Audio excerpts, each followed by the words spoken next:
본 방송에서 제공하는 투자 정보는 투자 판단에 대한 조언입니다. 방송에서 제공하는 주식의 가치, 가격 상승 및 하락에 대해서는 방송사에서 보장하지 않습니다. 네, 스피드 뉴스앤 공시 김혜연입니다. 오늘 우리 시장은 뚜렷한 상승 모멘텀이 부재하다면서 양대 시장 모두 쉬어가고 있는 모습입니다. 또 이런 가운데 윤석열 대통령의 미국 국빈 방문에 동참하게 될 기업들은 주가 급등을 보이고 있고요. 또 이 밖에 글로벌 힘겨루기 분위기 속에서 방산주들도 긍정적인 모습을 보이고 있는데 이 밖에 또 짚어볼 만한 기업들의 공시와 뉴스는 어떤 내용 있는지 살펴보도록 하겠습니다. 네, 우선 첫 번째로 HLB부터 만나보시죠. 네, HLB가 바이오 기업으로의 전환에 성공을 했습니다. 지난 2월에 HLB가 회사 분할에 대한 공시를 한 적이 있었죠. 다만 분할에 반대하는 주식 매수 청구권 행사 금액이 50억 원을 초과하게 된다면 분할 결정을 철회할 수도 있다라고 했었는데 전일까지 회사에 청구된 주주들의 매수 청구권 수가 소규모 수준에 불과하다면서 물적 분할에 성공했다라는 소식이 전해지고 있습니다. 이에 따라 다음 달 19일부터 선박사업 분할 절차를 최종 마무리 짓게 되는데요. 이제 HLB는 완전한 바이오 기업으로 전환이 되고요. 앞으로 글로벌 헬스케어, 바이오 펀드들의 유입에 따른 추가적인 주가 상승이 나타날지도 주목이 되고 있습니다. 네, 이어서 디지털 대성도 살펴보겠습니다. 네, 교육 콘텐츠 디지털 플랫폼 기업인 디지털 대성이 주주 환원책의 일환으로 배당 가능 이익 범위 내에 취득한 자사주 67만 1,748주에 대해서 5월 중에 소각할 계획이라고 공시를 내놨습니다. 이는 발행 주식의 2.33%에 해당하는 규모이고요. 구체적인 소각 시기와 규모는 이사회를 통해서 결정이 될 예정이라고 합니다. 이번 자사주 소각은 지난 11월 소각 이후에 6개월 만에 진행이 되는데 디지털 대성은 이 같은 주주 환원책을 꾸준히 이어나가기 위해서 5월에 신규 신탁 계약을 체결해서 획득하게 되는 자사주 또한 소각을 할 계획이라고 덧붙였습니다. 네, 이어서 LNF도 살펴보겠습니다. 네, 오늘 정정 공시가 있었죠. LNF는 시설 자금과 운영 자금을 조달하기 위해서 싱가포르 증권거래소에 4억 달러 규모의 교환 사채권 발행을 결정했었습니다. 다만 전일 실시했었던 이 청약 결과에 따라서 당초 최대 규모로 제시했었던 5억 달러를 발행하기로 결정했다고 오늘 정정 공시를 내놨습니다. 주식 총수 대비 4.2%이고요. LNF는 이를 시설 자금과 운용 자금으로 각각 3,971억 원, 2,651억 원 활용을 할 계획이라고 덧붙였습니다. 네, 이어서 특징주도 살펴보겠습니다. 네, 덴티움 살펴볼 텐데 성장 가능성 대비해서 현재 주가가 저평가됐다라는 이 증권사의 분석들이 나오고 있습니다. 경제와 노령 인구는 성장세를 보이고 있는 반면에 실제 이 임플란트 침투율은 매우 낮은 수준이라며 또 중국 외 신흥국에서 국산 기업의 시장 점유율이 높은 상황이라고 분석을 내놨죠. 향후 시장이 본격적으로 성장세를 보이게 된다면 이 국산 기업들의 선점 효과를 누릴 수 있을 것이란 긍정적인 분석에 오늘 52주 신고가를 새롭게 경신하는 모습 포착됐습니다. 네, 지금까지 시장의 핵심 공시와 뉴스들 살펴봤습니다. 스피드 뉴스앤공시 김혜연이었습니다.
시청자 여러분 안녕하세요. 오늘을 돌아보고 내일을 준비하는 오늘장 내일장 일부 진행의 문정은입니다.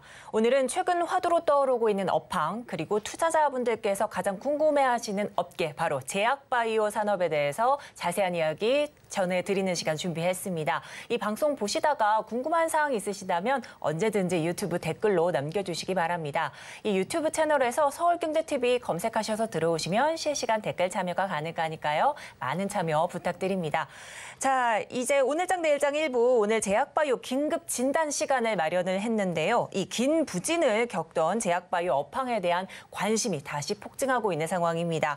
이 제약바이오주 드디어 반등의 계절을 맞닥뜨린 것일까요? 그렇다면 지금 포트폴리오에 담아야 할 종목이 무엇인지 좀 궁금할 거고요. 또한 알기 쉬운 바이오 알바킹을 운영하시는 이 28년 경력의 애널리스트 출신 바이오 전문 크리에이터십니다. 이혜진 대표님과 함께 살펴보도록 하겠습니다. 안녕하세요. 네, 안녕하세요.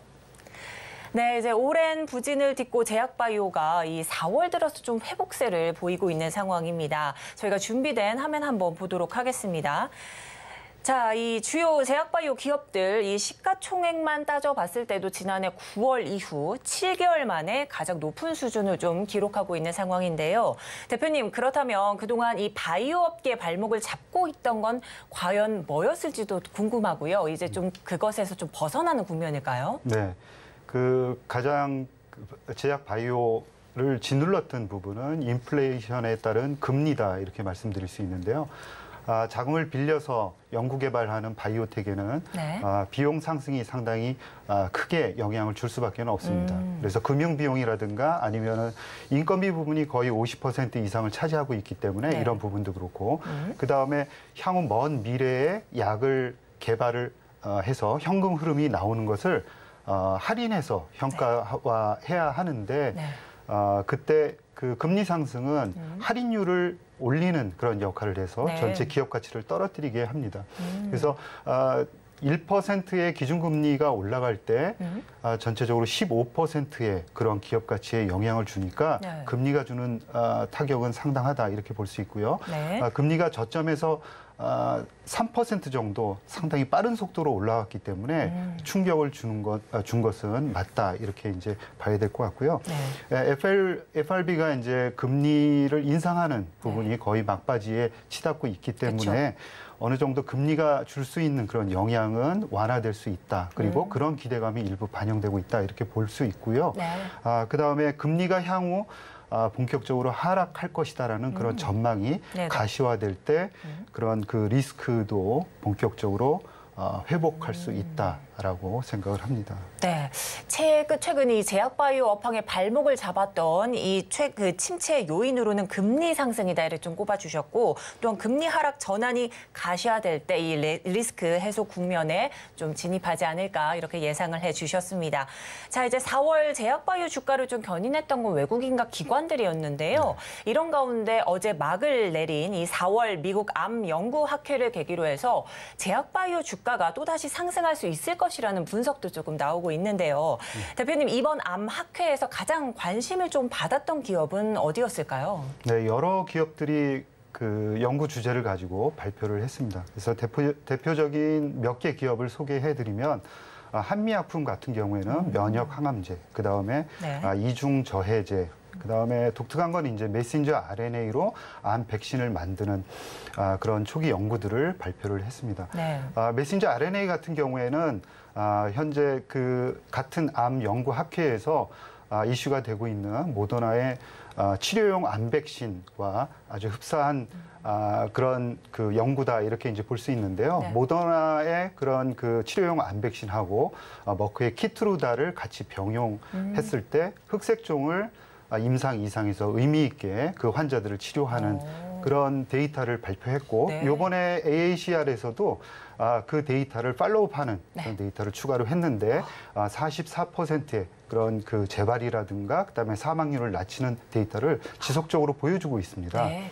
그래서 우리가 이제 한미약품도 볼 때 조금 더 그 다양한 스펙트럼으로 연구 개발을 진행하고 있다 이런 측면에서 관심을 모았고요.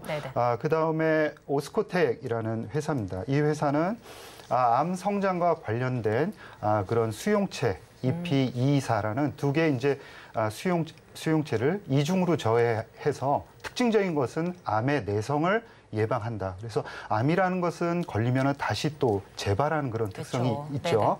그래서 이 암을 재발을 근본적으로 막는다라는 점에서 주목을 끌었고요. 네. 또 앱클론이라는 회사는 카티를 하는 회사입니다. 네. 그래서 기존의 카티 CD19이라는 암세포의 단백질을 타겟팅하는 그런 이제 카티도 기존의 상업화가 되었는데요. 앱클론 같은 경우에는 같은 CD19 단백질인데 다른 부위를 타겟팅합니다. 이렇게 막 근처에 있는 그런 부위를 타겟팅하는데요. 이번에 임상일상 초기 데이터를 발표를 했습니다. 네. 네, 거기서 이제 효능도 효능이지만 안전성이 기존에 상업화된 그런 제품 대비해서 네. 우월하다 이런 시각에서 좀 관심을 끌고 있고요. 네네. 마지막으로 이제 루닛이라는 회사는 루닛스코프라는 AI 영상으로 암을 진단하는 그런 제품을 상업화하고 있는데 네. 이번에 발표한 내용은 조금 다릅니다. 그러니까 기존에 이제 바이오마커, 암이다 아니다를 진단할 수 있는 그런 증거들이라는 그런 막단백질을 이제 어느 정도 있느냐를 네네. 정량하는 그런 진단제였었는데 이번에는 그런 단백질의 유전자 변이가 있느냐 없느냐를 네. 이제 발표를 했거든요. 네네. 그래서 그런 유전자 변이 모델은 지금과는 조금 더 다른 사업 모델을 개발할 수 있고 확장시킬 수 있다 이런 측면에서 이제 주목을 끌었습니다. 네. 자, 이제 이번 암학회에서 좀 관심을 받았던 기업들, 뭐 한미약품, 오스코텍, 앱클론, 루니까지 이렇게 살펴주셨는데 그렇다면 이 4개 기업들 최근 주가에도 방금 말씀해주신 이런 부분들이 반영이 됐을까요? 지금 학회가 열리기 전에 네. 이런 기대감들이 많이 반영됐다가 막상 이제 발표를 하고 네. 그런 결과들을 우리가 알게 되면은 주가가 다시 이제 하락하는 예전의 패턴이 이제 반복되었다라는 점을 말씀드리고 싶고요. 네네. 또 한 가지 첨언드리고 싶은 거는 요번에 미국 암 연구학회는 임상보다는 비임상 얘기들이 많이 이제 주제가 발표된 것입니다. 그에 따라서 초기 단계의 그런 임상들이고 비임상이고요. 네. 그렇기 때문에 장기적인 입장에서 이제 그 시간도 더 많이 들여야 되고 그다음에 비용도 많이 들어가면서 연구 결과를 확인해야 되는 부분이 굉장히 많습니다. 네네. 그래서 조금 더 장기적인 측면에서 바라봐야 할 거고요. 주가를 견인하기보다는 오히려 이런 기업들의 기술 경쟁력을 가늠할 수 있는 그런 자리다. 이런 측면에서 주가의 하방을 방어하는 역할이 조금 더 클 것이다라고 말씀드리고 싶습니다. 네, 이들 기업들 이제 학회 전엔 이 기대감에 조금 주가가 상승을 했다가 이내 하락하는 이 패턴을 보였다 말씀해 주셨고 또한 이 4개 기업들 기술 개발 능력을 좀 홍보하는 측면이 조금 강했었다 이런 말씀해 주셨습니다. 자, 이제 올해뿐만 아니라요. 이 올해 이제 국내 뿐만 아니라요. 이제 글로벌 제약 바이오 기업 전체가 직면한 화두가 뭔지도 좀 궁금하긴 한데요. 어떤 걸까요? 지금 바이오 업계의 화두는 한마디로 M&A입니다. M&A. 네. 네. 그러니까 미래의 성장 동력을 확보하기 위해서 총력을 기울인다라는 것이고요. 이거는 우리나라뿐만이 아니라 미국 같은 경우, 유럽 같은 경우도 마찬가지입니다. 그러니까 글로벌 빅파마들, 이 회사들은 블록버스터라는 1조 이상의 이제 수십조 원이 팔려나가는 그런 치료제들을 가지고 있는데요. 이런 치료제들은 특허가 만료됨에 따라서 경쟁 업체들이 치고 들어오게 되어 있습니다. 따라서 매출 하락이 있을 수밖에 없는데요. 이러한 매출 하락을 방어하기 위한 새로운 블록버스터가 될 수 있는 그런 치료 물질 확보에 그야말로 열을 올리고 있는 거고요. 최근에 네네. 화이자라 그러면은 코비드 19으로 수십조 원을 벌어들인 그쵸. 그런 회사 아니겠습니까? 네네. 근데 이 회사가 벌어들인 거의 50조 이상을 이번에 시젠이라는 ADC 그러니까 항체 약물 이제 결합체라는 네네. ADC 이제 모달리티를 사기 위해서 50조 원을 전부 다 썼습니다. 그리고 우리가 잘 알고 있는 머크라는 회사도 프로메데우스라는 회사를 14조 원에 며칠 전에 인수를 했거든요. 이렇게 적극적으로 인수에 나서고 있고요. 네. 이런 빅파마들이 인수하는 기업들의 특징을 보면은 플랫폼 기술을 가지고 있어서 네. 그 플랫폼 기술로 치료 물질들을 계속적으로 찍어낼 수 있다라는 측면하고 그다음에 시장성이 굉장히 큰 그런 시장을 타겟팅하면서 다른 회사들하고는 상당히 이제 물질적으로 차별화할 수 있고 그다음에 질병을 근본적으로 치료하는 그런 모달리티를 원하고 있어요. 그다음에 적응증도 확대시키는 그런 특징들을 보이고 있다라고 네. 말씀드리고 싶고요. 우리나라 같은 경우에도 대기업에서 네. 미래 성장 산업이라고 그러는 그리고 5차 산업이라고 불리우는 바이오에 투자하기 위해서 그다음에 M&A라든가 기술 네. 확보에 열을 올리고 있습니다. 따라서 금년에 가장 중요한 화두는 M&A고 금리가 올라가면서 네. 이러한 기술을 가지고 있는 바이오텍들의 가치가 많이 하락을 한 상황이거든요. 그래서 무엇보다 가장 좋은 찬스다 이렇게 생각을 하고 네. M&A에 적극적으로 나서고 있다라는 말씀을 드리고 싶습니다. 네, 현재 제약바이오 산업의 가장 큰 화두는 M&A다 이런 말씀 이렇게 해주셨습니다. 자, 그런데 최근 주식시장을 좀 살펴보면요. 2차 전지 돌풍이 매서웠습니다. 이 흐름이 이제 제약바이오로 좀 넘어오는 게 아닐까 이런 분석도 조금 나오고 있는 상황인데 이런 추세대로라면 제약바이오 업종이 더욱 우상향을 이어가기 위해선 어떤 것들이 좀 뒷받침돼야 될까요? 지금 일단은 그 금리가 상당히 서두에 말씀드린 것처럼 네. 중요하다 이렇게 말씀을 드리고 싶고요. 네. 그다음에 바이오 산업에 대한 기본적인 그런 틀을 이해하실 좀 필요가 있다라는 생각을 이제 말씀을 드리고 싶은데요. 네네. 무슨 얘기냐면 이 바이오 산업은 우리나라뿐만 아니라 전 세계에 있는 산업 나라들이 차세대 먹거리다 이렇게 이제 얘기를 하고 집중적으로 지원을 하고 있습니다. 네네. 그리고 바이든 대통령 같은 경우에는 바이오 관련한 행정명령을 이제 발표를 하면서 바이오 의학 기술이 제약뿐만이 아니라 화학이라든가 그다음에 농업 그리고 나아가서는 환경까지도 네. 전 제조 산업에 파급 효과를 미칠 것이다 이렇게 얘기를 했거든요. 그래서 이 바이든이 얘기하는 이제 바이오 핵심 기술이라는 것은 크리스퍼 카스9이나 이제 차세대 염기 서열 분석이라는 이런 핵심 기술들이 지금 나온 게 아니라 2012년에서 2010년 그 사이에 이제 나왔고 이런 기술들을 가지고 임상에 진입하기 시작한 게 2017년부터 사람 몸에 직접 적용을 해보는 임상들이 나온 겁니다. 그리고 나서는 7년이 지난 2024년부터는 이런 유전자 치료제, 세포 치료제, 그다음에 이와 관련한 여러 가지 합성 치료제들이 2024년부터 신약 그 신청 단계로 이제 들어가거든요. 네. 그리고 이제 한 가지 예를 들면 올해 미국에서는 크리스퍼라는 회사와 네. 벌텍스라는 회사가 유전자 가위로 이제 유전자 편집 치료제를 이제 신약 승인 신청을 냈고요. 그게 2분기 말에서 3분기 초에 승인이 결정이 됩니다. 만약에 승인이 난다 그러면 어떤 바이오 업계에 새로운 붐을 일으킬 수 있다라고 네. 생각을 생각을 하는데요. 이제 조금 더 말씀을 드리면은 아까 서두에 말씀하신 그런 반도체라든가 그다음에 2차 전지와는 조금 사정이 다르다라고 생각을 하는데요. 이런 그 2차 전지나 반도체 같은 그런 산업들은 만약에 정부라든가 아니면 기관 투자가들이 이를 투자한다 그러면 네. 일반 투자자들은 마찬가지로 이제 9개를 투자하는 레버리지 효과가 상당히 일어나거든요. 그런데 이제 바이오 같은 경우에는 정부나 기관 투자가들이 이를 투자한다 그러면 아직까지 일반 투자자들은 1밖에 투자를 하지 않고 있습니다. 그러니까 신뢰성이 아직 많이 부족하다라는 거고요. 네네. 이런 신뢰성을 회복하기 위해서는 바이오 업계에서 조금 더 구체적인 신뢰성을 끌어올리는 노력이 필요하다 이런 말씀드리고 싶습니다. 네, 이제 전 세계적으로 좀 관심을 기울이면서 각국 정부 차원에서도 좀 지원을 아끼지 않고 있는 상황인 듯합니다. 자, 그런데 2차 전지 반도체와는 조금은 다른 투자 상황도 지금 대표님께서 이렇게 좀 짚어주셨습니다. 자, 그런데 이제 제약바이오 업계에서는요, 셀트리온 그룹주들의 향방을 좀 중요하게 바라보고 있습니다. 우리 개인 투자자분들도 좀 선호하는 종목이기도 하고요. 네. 하지만 현재 셀트리온 2020년 이 고점 대비해서는 반토막이 좀 난 상황인데 과연 셀트리온이 과거의 명성을 다시 찾을 수 있을지도 궁금한 상황인데요.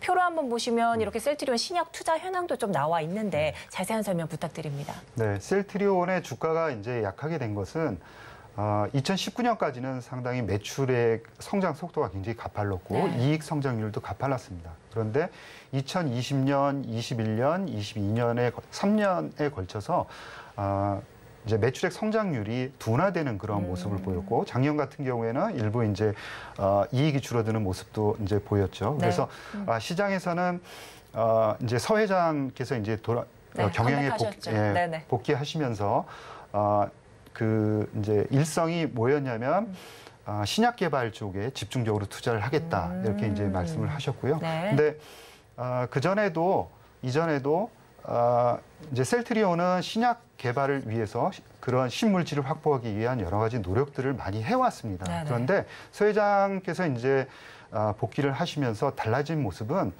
보다 적극적이면서 신약 개발 부문을 크게 키우겠다, 아주 집중적으로 키우겠다는 거거든요.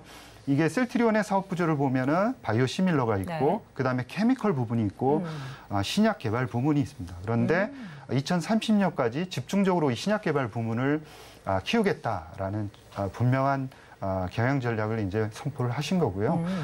그다음에 이제 규모도 이제 수조 원을 들여서 이제 인수를 하겠다라는 말씀을 하시고 계십니다. 이런 이제 전략은 이제 성장 전략으로서는 굉장히 분명하게 이제 제시를 했다는 측면에서 긍정적으로 받아들일 수 있고요. 그다음에 또 한 가지는 이런 새로운 기술, 신기술들을 가지고 있는 업체들이 고금리로 인해서 많이 떨어진 상황입니다. 그래서 M&A 하기에도 상당히 유리한 환경이다라는 점을 말씀드리고 싶지만 단 한 가지는 신약 개발이라는 것은 이제 고위험 그다음에 고수익 산업이기 때문에 조금 더 장기적인 측면에서 바라봐야 한다라는 것이고요. 어떤 모달리티를 이제 인수를 할지 조금 더 지켜봐야 됐고요. 그다음에 아까 말씀드린 대로 뚝심 있게 이러한 신약 개발을 밀고 나갈지 좀 장기적인 측면에서 바라봐야 되겠다라는 것으로 요약할 수 있습니다. 네, 이 셀트리온 신약 개발 부분에 집중 투자하고 있는 모습 좀 자세하게 살펴주셨고 또한 장기적 관점으로 좀 바라봐야 된다 이런 말씀까지 해주셨습니다. 자, 그렇다면 신약 개발 플랫폼 기업과의 뭐 적극적인 M&A 이런 말도 조금 해주셨는데 이 신약 개발 플랫폼에 대해 좀 선별을 할 때 기준점이 좀 있어야 될 것 같습니다. 어떻게 생각하실까요? 지금까지 그 이제 셀트리온이 집중적으로 이제 그 도입한 그런 기술들을 보면 ADC 쪽에 상당히 이제 집중을 해왔고요. 미국 쪽에서는 메신저 RNA 쪽에 집중을 해왔습니다. 그래서 이러한 그 모달리티들은 서두에서 말씀드린 것처럼 이제 화이자가 C젠을 인수할 때 C젠은 ADC 같은 ADC를 개발하는 업체거든요. 그래서 어떤 시류에도 일단 맞고 개발 가능성이 이제 넓다 이렇게 봐야 될 것 같고요. 메신저 RNA도 아까 서두에 말씀드린 것처럼 모더나, 머크 등이 상당히 이제 관심을 갖고 있는 중요한 모달리티다 이렇게 말씀드릴 수 있습니다. 이외에도 우리나라 업체들이 많이 관심을 갖고 있는 분야는 이중항체라든가 그다음에 마이크로 바이옴도 상당히 관심들을 많이 갖고 있는 상황입니다. 네, 자 이렇게 해서 좀 셀트리온 관련해서 자세하게 조금 다뤄주셨고요. 또 우리 정부 차원에서도 조금 살펴봐야 될 것 같습니다. 이 정부가 제약바이오 산업에 대해서 이 본격적인 육성 계획을 조금 밝히기도 했습니다. 자 이제 지원 5개년 종합계획을 이렇게 좀 살피고 있는 상황인데 자 이제 글로벌 시장에서 K바이오가 위상이 점점 높아지긴 합니다만 아직까지 선두주자인 이 미국을 따라잡기는 좀 역부족인데 대표님이 보셨을 때 K바이오 이 업황에 게임 체인저로 작용할 요인은 뭐가 있을까요?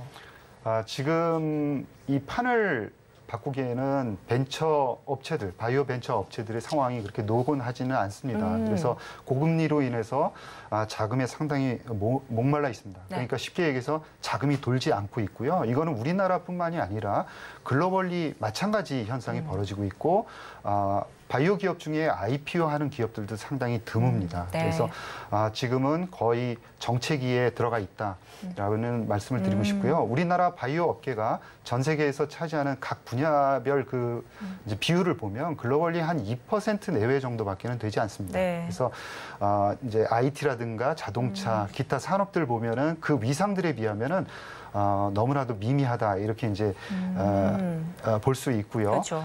그리고 이제 화면에서 보여주신 대로 우리나라 정부는 이제 바이오 산업을 제5차 산업, 그러니까 차세대 먹거리로 이제 생각을 하고 있기 때문에 정부가 지금 추진하고 있는 메가 바이오 펀드를 이름에 걸맞게 메가 펀드, 1조 이상의 그런 펀드를 조성하는 게 필요하다 이렇게 생각을 하고요. 그다음에 제약 바이오 산업을 발전시키기 위한 그런 컨트롤 타워도 어떤 국무총리 직속하에 둔다면 정부가 주도권을 갖고 이 산업을 키울 그런 분명한 그 의지를 보여주는 것이다 이렇게 생각을 하고요. 그때 네네. 바이오 투자자들은 상황이 좀 어렵지만 충분히 투자에 나설 수 있고 이 판을 바꿀 수 있다 이렇게 생각을 합니다. 네, 현재 이제 다른 업황에 비해서 글로벌 시장에서 조금 입지가 조금 미미하거나 움직임이 미미한 이 제약 바이오, K 바이오 관련해서는 조금 더 좀 두터운 정부의 지원이 좀 필요하겠다 이런 말씀까지 해주셨습니다. 자, 이제 글로벌 여러 가지 좀 윤석열 대통령 방미에 관해서도 조금 이야기가 나오고 있는데 여기에 바이오 경제 사절단이 좀 동행을 한다. 이런 말이 있습니다. 이제 화면에 보시면요. 바이오 기업 14개, 디지털 헬스 기업은 7개, 총 21곳이 함께 동행을 조금 꾀하고 있는데 그 효과는 좀 어떨지 궁금합니다. 지금 그 바이오 벤처 기업들로서는 어떤 대기업들과 미국 글로벌 파마들과의 그런 기술 협력이 상당히 중요한 상황이고요. 그런 측면에서 조금 더 그 회사들이 가지고 있는 기술들을 설명할 수 있는 기회를 갖는다는 것은 굉장히 중요한 그런 이벤트다라고 생각을 할 수가 있고요. 그리고 그렇지만 이제 결과는 좀 두고 봐야 된다 이런 생각입니다. 그래서 항상 학회를 통해서 이제 가지고 있는 기술들을 알리고 그리고 그 회사들이 또 이제 니즈가 맞을 때 또 좋은 결과로 연결될 수 있기 때문에 좀 더 장기적인 이제 호흡으로 바이오 업계를 바라봐야 한다라고 생각을 합니다. 네, 이번 대통령과 함께 방미 좀 그 길에 오르는 경제 사절단은 하나의 홍보의 기회가 될 것이다. 좀 그 기회를 잡았으면 좋겠다 이런 생각이 들기도 합니다. 자, 그런데 이제 글로벌 경기 침체 우려감이 조금 가중되고 있는 상황인데요. 주요 제약사들이 경기 방어주 성격을 더욱 띠고 있는 듯합니다. 이 대표님이 보셨을 때 앞으로 제약 바이오주 어떤 전략을 조금 가져가야 될지 어떻게 생각하시는지 궁금하고요. 또 관심 있게 지켜볼 만한 종목은 어떤 건지도 궁금합니다. 네, 그 바이오 이제 산업에는 이제 바이오 기업들을 분류한다 그러면은 아주 크게 두 덩어리를 자른다 그러면은 빅파마, 그다음에 바이오텍 이렇게 나눌 수 있습니다. 이제 글로벌 파마 이제 큰 그 이제 빅파마들의 특징을 보면은 매출액이라든가 영업이익률도 거의 20%에 달하고요. 그다음에 매출액 같은 경우에도 수십조 원입니다. 그래서 우리나라 이제 삼성 바이오로직스도 앞으로 이제 글로벌 파마로 성장을 하겠다 이런 이제 의지를 가지고 있는데요. 이런 업체들의 그 주가는 그 어려웠던 작년에도 오히려 플러스로 마감을 했거든요. 그래서 이런 업체들은 이제 현금도 많이 가지고 있을 뿐더러 그다음에 인플레이션을 전가할 수 있는 그런 교섭력도 가지고 있습니다. 거기다 풍부한 현금을 가지고 있기 때문에 그 인플레이션에 거의 영향을 받지 않고 어떤 도피처 역할을 해왔다 이렇게 봐야 될 것 같고요. 대표적인 게 미국의 그 ETF인 XLV라는 그런 ETF가 있습니다. 이런 ETF들을 보면은 장기적으로 성장하면서 배당도 하는 그런 빅파마들이 많이 포함되어 있는 그런 ETF인데요. 작년에도 좋은 성과를 냈고 앞으로도 중장기적으로 좋은 성과를 낼 것이다 이렇게 생각을 합니다. 다만 바이오텍이 아까 말씀드린 대로 금리 상승으로 굉장히 어려움을 겪었고 그다음에 금리 상승이 어느 정도 끝자락을 이제 보이고 있는 상황이기 때문에 하반기로 가면 갈수록 바이오텍 글로벌 기술 경쟁력을 가지고 있는 바이오텍에도 관심을 가져야 된다라고 생각을 하고 있고요. 관심을 가질 만한 종목으로는 일단은 플랫폼 기술을 가지고 있으면서 그 효능 데이터를 발표가 임박한 회사들로 축약을 할 필요가 있다라고 생각을 하고요. 기술로는 ADC라든가 이중항체, RNA, 세포치료제, 그다음에 분야로는 암이라든가 그다음에 희귀질환, 그다음에 퇴행성 뇌질환이라든가 또 요새 이제 핫하게 뜨고 있는 내시라든가 그다음에 비만 이런 쪽에 관심을 가지면서 종목으로는 레고캠 바이오라든가 한미약품, 네. 그다음에 올릭스, ABL 바이오라든가 네. 알테오젠, 그다음에 앱클론, 그다음에 루닉 같은 회사들이 관심을 가질 만한 종목이라고 생각을 합니다. 네. 자, 이제 빅파마와 바이오텍 두 양대 산맥으로 이렇게 조금 나누어 주셨는데 일단은 플랫폼 기술을 보유하고 있고 또 효능 데이터 발표가 좀 임박한 기업에 좀 집중하시라는 말씀해 주시면서 관련 종목들도 이렇게 좀 살펴주셨습니다. 오늘 도움 말씀 여기까지 듣도록 하겠습니다. 네, 지금까지 함께 해주신 이혜진 대표님과 여러 가지 이야기 나눠봤습니다. 오늘 도움 말씀 고맙습니다. 네, 고맙습니다.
네, 마켓 리더의 시선으로 바라보는 이 글로벌 경제 트렌드와 산업 트렌드 체크해보고 실제 수익으로 챙겨드리는 고수의 선택입니다. 오늘은 김한진 이코노미스트 함께 하시겠습니다. 어서 오세요. 네, 안녕하세요. 네, 오늘 그러면 함께 나눠볼 이야기 주제 화면으로 만나보도록 하겠습니다. 자, 4월 코스피 코스닥이 연고점을 돌파를 했습니다. 과연 5월 추가 상승을 이어갈 수 있을지 관심이 좀 주목되고 있는 상황이죠. 함께 이야기 나눠보도록 하겠습니다.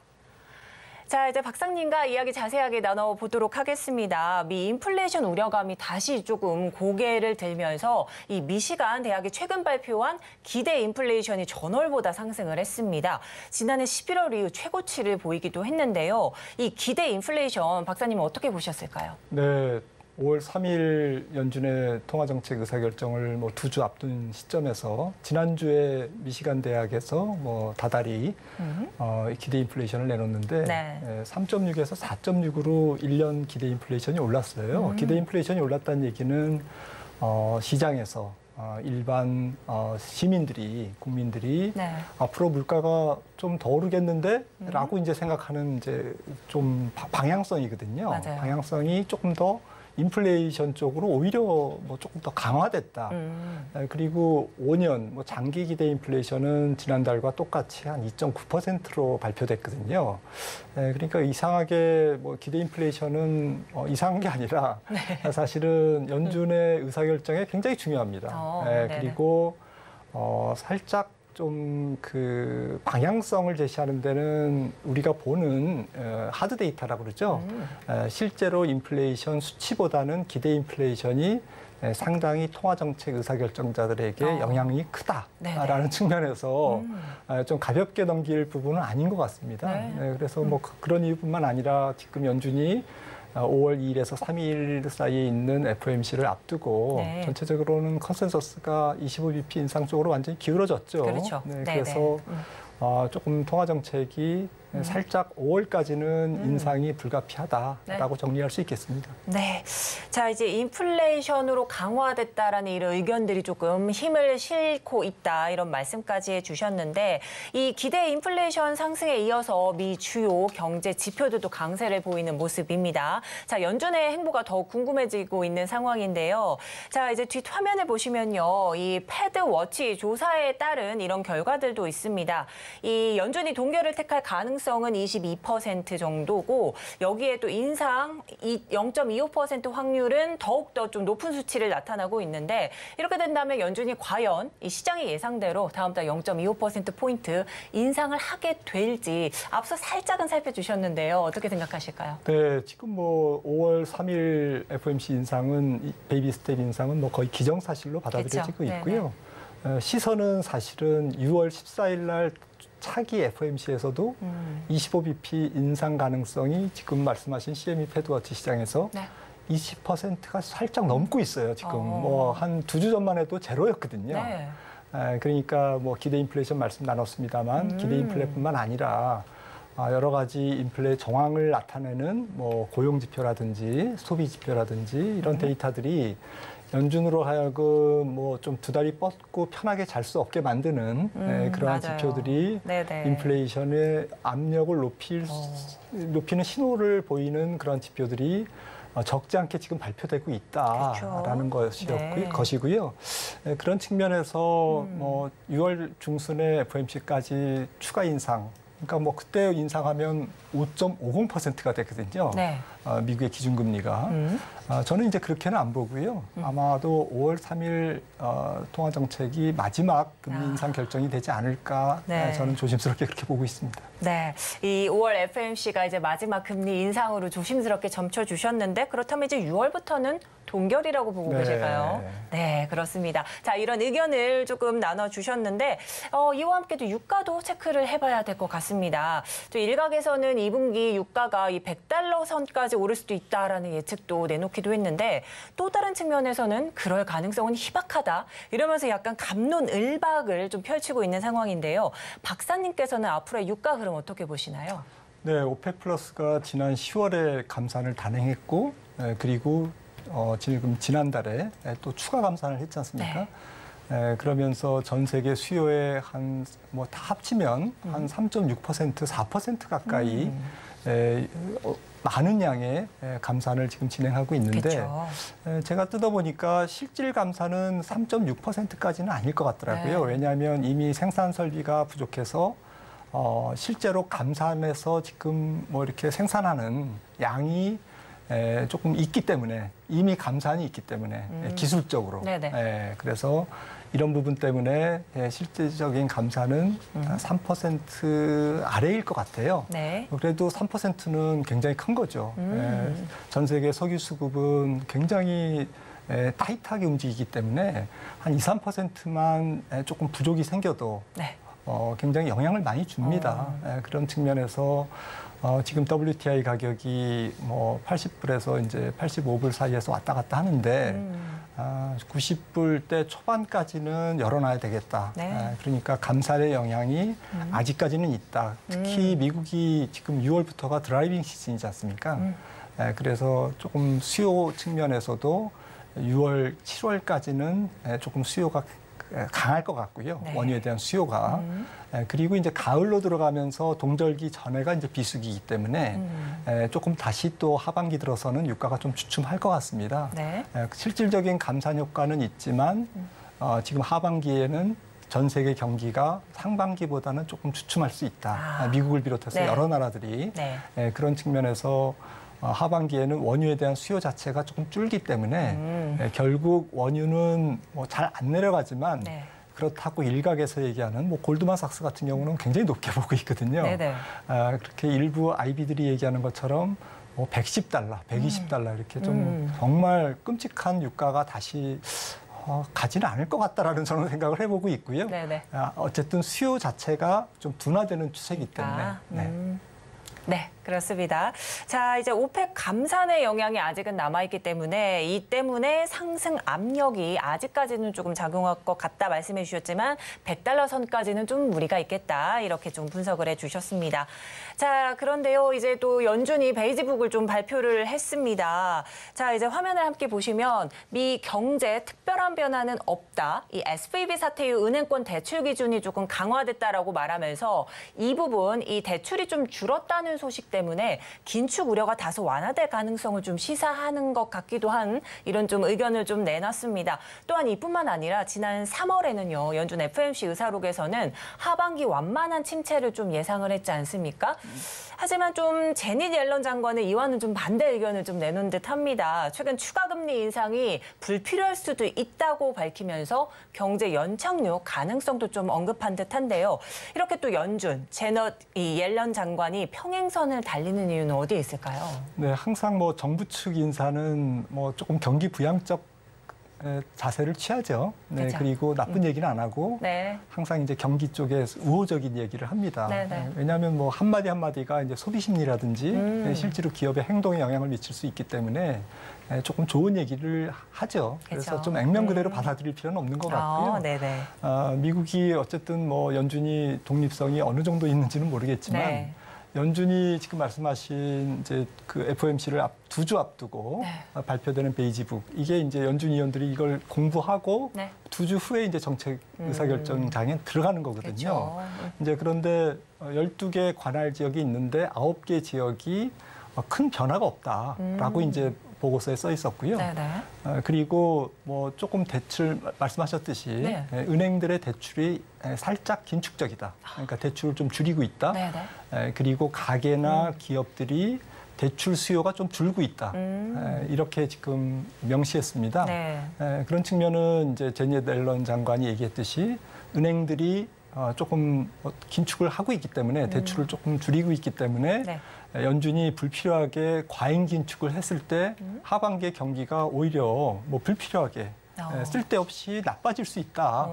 그렇지 않아도 나빠지는데 네. 더 나빠지면 이렇게 좀 불필요한 뭐 과잉 금리 인상이 이지 않을까. 네네네. 이런 뉘앙스로 얘기를 했는데 연준의 시각은 베이지북만 놓고 보면 특별하게 변하지는 않을 것 같습니다. 네. 지금 시장에서 보고 있는 5월 3일 날 25bp 인상은 조금 기정사실로 연준도 보고 있는 것 같고요. 네. 다만 이제 조금 이 베이지북이 은행 사태 3월 중순 지난 3월 중순에 은행들의 문제가 불거진 다음에 조사된 거기 때문에 그런 측면에서 연준도 다음 베이지북이 나올 때는 아마도 조금 더 강화된 뉘앙스로 시중에서 신용 경색이 일어난다라는 보고를 아마 베이지북에 담길 것 같거든요. 네네네. 베이지북에 그런 내용이 담길 것 같거든요. 그렇다면 추가 금리 인상은 정말 불필요한 상황이 되겠죠. 네. 자, 이 연준 금리 정책에 대해서 시장이 또 여러 가지 의견을 내놨습니다. 이제 박사님처럼 다음 달은 마지막 금리 인상이 될 것이다 이런 측면도 있고 또 하반기 금리 인상 가능성을 점치기도 합니다. 자, 금리에 따라서 이 주가 흐름 좀 공식처럼 굳어져 있기 때문에 하반기 증시가 오를 것이다 이런 분석이 조금 나오는 듯한데요. 하지만 골드만삭스는 이번 상황이 좀 다를 수 있다라는 분석을 좀 내놨는데 어떤 이유 때문일까요? 네, 저도 뭐 지금 미국 경제를 보면 또 글로벌 경제를 보면 긴축이 멈추면서 바로 주가가 오르는 경우는 굉장히 드뭅니다. 그런 무슨 말씀이냐면은 1970년 이후에 미국 경제에 한 7번의 경기 침체가 있었는데 네. 이 경기 침체가 언제 왔냐면 금리를 인상할 때 온 게 아니고요. 당연하죠. 이제 금리 인상할 때는 경제가 좋으니까 인상하니까요. 그렇죠. 금리를 동결하고 오히려 인하할 때 옵니다. 근데 7번이 예외 없이 왔거든요. 네. 그러니까 실제로 미국 경제가 조금 더 식는 장면, 조금 냉각되는 구간은 상반기보다는 하반기 가능성이 높고 네. 또 금년 하반기보다는 내년 상반기 가능성이 높기 때문에 사실은 뭐 주가 측면에서는 조금 해석을 조금 더 주의해야 되겠죠. 그쵸? 물론 이제 주가가 이제 이런 사실을 다 반영했다. 그리고 정말 밸류에이션도 착하고 상황이 좀 안정적이다. 네. 주식시장에 상황이 안정적이다 하면 뭐 침체가 오면 어떻습니까? 네. 뭐 이미 반영했는데 네네. 주가는 이제 올라갈 일만 남았죠. 왜냐하면 연준이 금리를 곧 내릴 거니까요. 네. 경기 침체로 인해서. 그렇기 때문에 통화정책은 사실은 주식시장 편이거든요. 네. 이제부터는. 동결도 끝났고 네. 시차가 있을 뿐이지 언젠가는 내릴 거고. 네. 그런 측면에서 경기 침체를 주가가 반영했냐 안 했냐. 그쵸. 이게 중요한데 네. 제 생각에는 그 가늠을 할 수 있는 것은 결국에는 기업 실적입니다. 아하. 기업 실적이 하반기에 얼마나 버텨주느냐. 오. 지금 컨센서스는 2분기 마이너스 증가율이 나오고 네. 주당 순이익이 하반기에는 살짝 플러스로 돌아가면서 내년에는 S&P 500 EPS가 10% 증가할 것으로 지금 시장은 보고 있거든요. 네네. 컨센서스가. 만약에 이대로 나온다면 지금 사실은 주식을 살 때죠. 네. 그런데 저는 살짝 하반기에 그렇게 이익이 나올까? 경기가 침체되는데 네. 조금 애널리스트들이 너무 낙관적으로 보는 것은 아닐까라고 네네. 좀 조심스럽게 보고 있습니다. 네, 저희가 이제 또 국내 금리 이야기도 좀 해봐야 될 것 같은데 현재 우리 시장 사상 유례 없는 최단기간 최대폭 금리 인상을 단행한 상황인데요. 이번 4월 금통이 좀 앞두고 주요 위원들이 좀 바뀌면서 비둘기파 성향들이 좀 합류를 하게 됐습니다. 이렇게 된다면 이번 금통이 최대 화두는 어떤 거에 좀 초점을 맞추게 될까요? 네. 금통위원들이 두 분이 바뀌시네요. 네. 한 분은 약간 맵하고 한 분은 지속적으로 비둘기셨고. 그래서 합류를 하셨죠, 비둘기파가. 네네. 그런데 두 분이 이제 비둘기로 이제 지금 파악되고 있기 때문에 좀 금리 인상에 대해서 약간 부정적인 것까지는 아니더라도 조심스러워하는 그러한 측면의 이제 성향을 가지신 분으로 알려져 있습니다. 언론에는. 근데 제 생각에는 금통위원들의 성향보다도 사실은 한미금리 차가 지금 화면에서 보시듯이 이게 좀 저도 중요할 것 같아요. 그렇죠. 최근에 환율도 1,330원 잘 안 떨어지잖아요. 연초 대비 7, 8% 지금 올라 있는 상태고 또 무역 수지는 무역 수지대로 적자를 내고 있고 이런 상태이기 때문에 지금 150bp 1.5%포인트의 한미금리 차는 어느 정도는 용인할 수 있겠지만 만약이 아니라 5월 3일은 거의 25bp 인상이 확정적이니까 그럼 175bp 1.75%포인트가 벌어지지 않습니까? 맞아요. 그러면 5월 달 금통위에서는 굉장히 부담스러운 거죠. 그래서 전체적으로 하반기에도 글로벌 달러가 큰 폭으로 약세를 보이기에는 조금 어렵거든요. 왜냐하면 말씀 나눴듯이 하반기로 갈수록 세계 경기가 조금 둔화된다면 아무래도 안전통화인 달러에 대한 수요가 늘게 돼 있거든요. 전 세계적으로.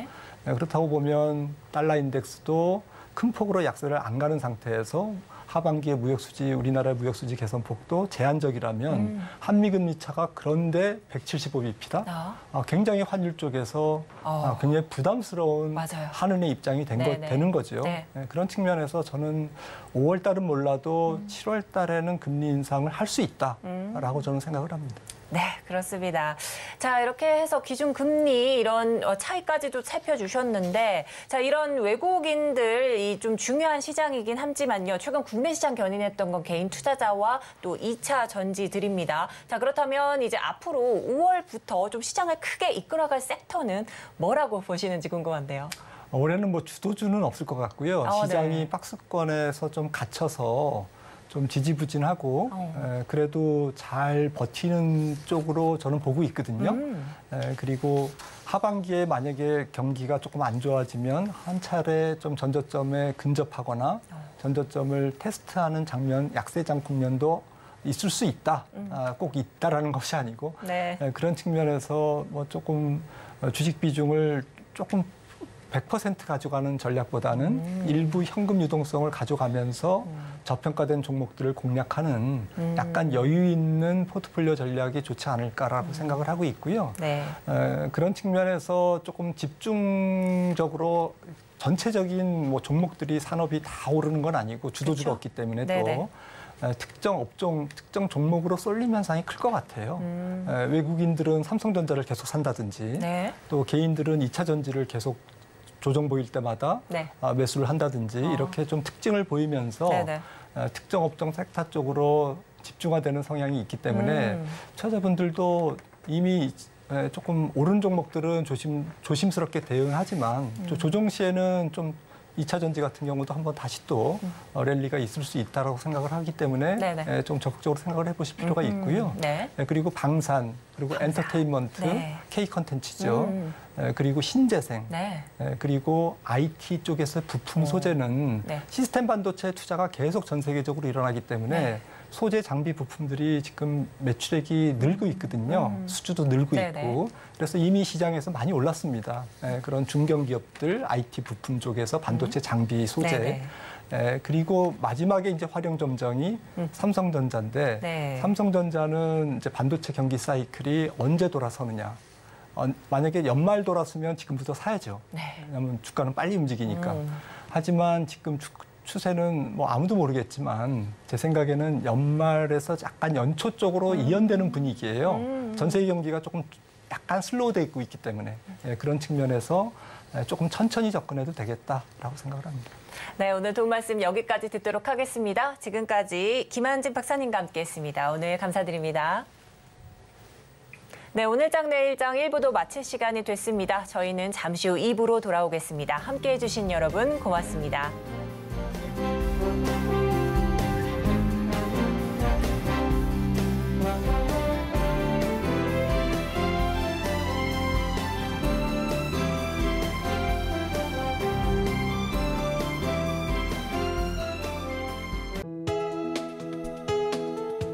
본 방송에서 제공하는 투자 정보는 투자 판단에 대한 조언입니다. 방송에서 제공하는 주식의 가치, 가격 상승 및 하락에 대해서는 방송사에서 보장하지 않습니다.